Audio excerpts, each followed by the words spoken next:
Mabuti na lang may natira akong ipon. At nakabili ko ng kampanset. Mabuti nga ate, andyan ka. Kahit papano meron tayong panghanda. Kaya lang, wala pa si Romeo. Eh, malapit na magputukan. Hayaan mo pupunta ako sa construction. Salamat, ate. Anak, kailangan na ni Tiyang Brenda mo yung repolyo. Kanina pa yan, wala ka pa rin mahiwa-hiwa. Tsaka ilang araw ka ng tahimik. Anak, bakit? Ay, pasensya na po. Hindi ko po kasi alam paano po sasabihin sa inyo eh. Na? Si Aling Carla po kasi, nakakit niya po si tatay. Kitang-kita ko po nung isang gabi, nung nanghiram po si tatay ng nebulizer. Hinalikan po siya ni Ate Carla kahit umiiwas po si tatay. Mukha mo? Diyos ko, ate.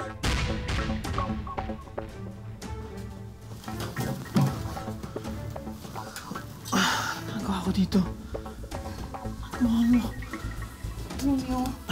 Romeo. Kala, tigilan mo nga ako. Sabi ko eh. Romeo, sige na. Romeo, pagbigyan mo na ako. Sige na. Bigyan. Pagbigyan mo na ako. Sige na, ngayong bagong taon lang, please. Ngayong bagong taon lang. Sige na, pagbigyan mo na. Please, parang... Please, Kala. please. Gusto ko, Kala, ano ba? gusto ko lang ma-experience yung pagmamahal na binibigay mo sa asawa mo. Sige na, please. Ngayong bagong taon lang. Walang iya ka! Walang iya ka! Teka, saan? Papaliwanag ako! Anak ko! Napakakapal na mukha mo! Pati yung asawa ko ha! Ang dami mo! Sara na lang, magpapaliwanag ako. Ang kapal na mukha mo! Napakalandi mo, ha? Napakalandi mo? Mapanira ka ng pamilya? Hindi ka ba makaharap ng lalaki para sa'yo? Ha? Tumahimik ka, Ha? Epa, Ang ganda-ganda! Panira ka! Malandi ka! Ikaw, ha? Hindi mo kayang ibigay sa asawa mo yung ibibigay ko sa kanya. Ha? Ha? Ang kapal ng mukha mo! Huwag yung asawa ko! Huwag yung pamilya ko! Huwag yung asawa ko! At wala pamilya ko! Kalam! Napakalandi ka! Ano?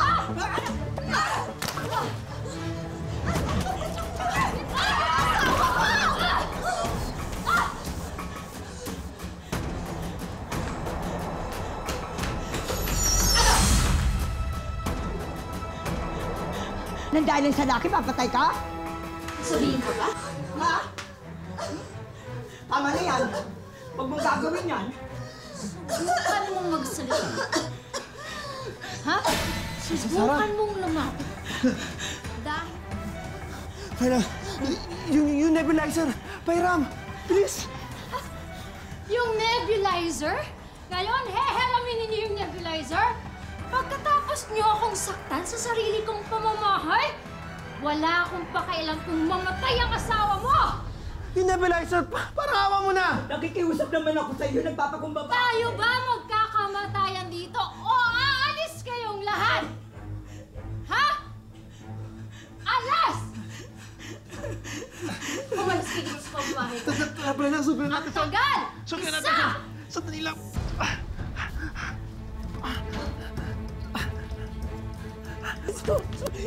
Dali! Dali, tumawag ka! Tumawag ka na sa... Dali, tumawag ka ng ano! Dali natin sa center! Dali! Sino umiiga? Ano gagawin natin? Bababa mo muna! Bababa mo muna! Titignan mo! Bakit? Dali!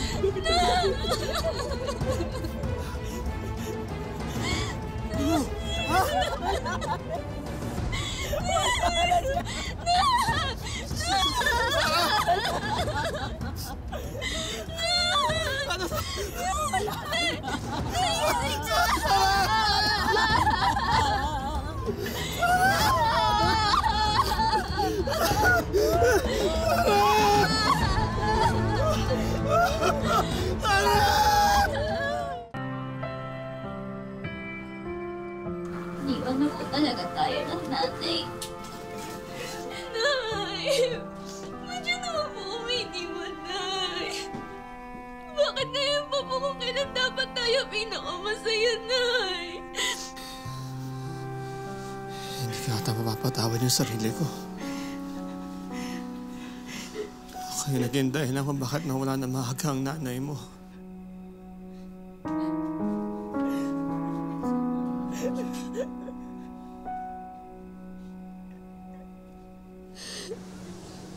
Panginoon, balik niyo po yung nanay ko.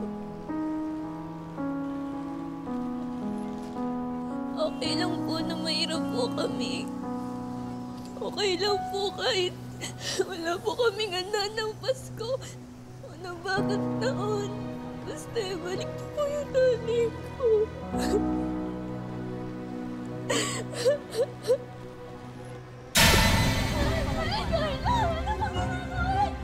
Alam mo,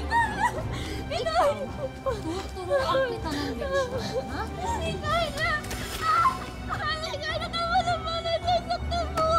Alam mo ba, ha? Na yung mga tao, sinasabi na ako ang pumatay sa nanay mo, ha? Sinismis mo pa ako?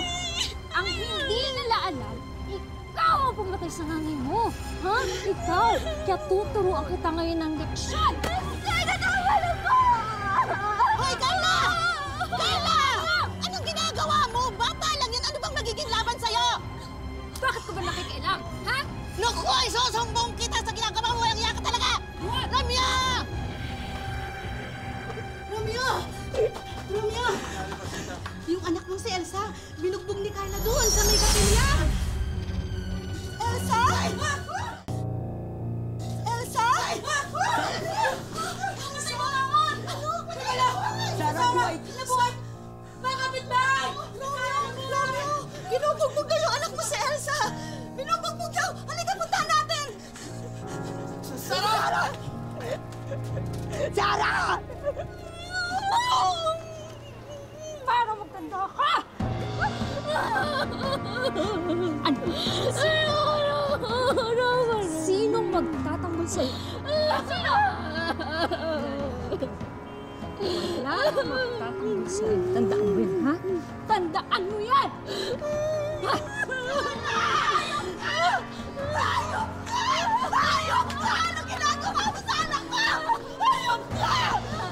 Ang kapal na mukha mo! Oo! Buhay na buhay ako! Nakikita mo! Nakikita mo ba? Wala! Huwag mo sasaktan ang anak ko! Huwag mo sasaktan ang anak ko! Mabuti pa, bumuwi na tayo. Papabalikan na natin siya. Marami ang kaso sa akin ang babae mo! Halika na! Marami ka ng kaso! Halika! Halika! Halika ka! Halika! Dito ka! Dito ka! Dito ka! Dito ka! Pagkain sa'yo! Sige! Huliin! Huliin ka! Napakalaki! Dito ka! Talaga naman lumalapit mo yun! Dumi mo na. Nay, buhay ka, Nay. Ininig po ng Panginoon yung dasal ko po. Anak, buhay na buhay si Daddy. Hindi ko hayaan mawala. Mabuti pa, umuwi na tayo, ha? Maligo na kayo. Ang dami-dami niyo. Tara.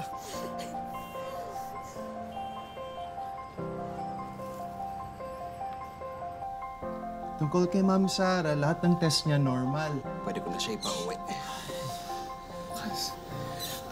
Dok, ano po ba talaga nangyari sa asawa ko? Bakit siya namatay at nabuhay muli? Si Ma'am Sarah kasi may asthma, di ba nagsasara yung airways pag may asthma. So hindi nakakapasok yung oxygen. Ang tawag po dyan, hypoxia. So walang oxygen yung utak, walang oxygen yung puso. Natural tendency ng katawan natin, magsha-shutdown, mamamatay. Pero, may mirakulo, binigyan ng chance ng Diyos. Nabuhay ulit, bumukas ulit. Yan ang nangyari sa kanya. Wait, excuse me lang po, okay? Salamat po, Dok. Salamat, Doc. Thank you, Doc.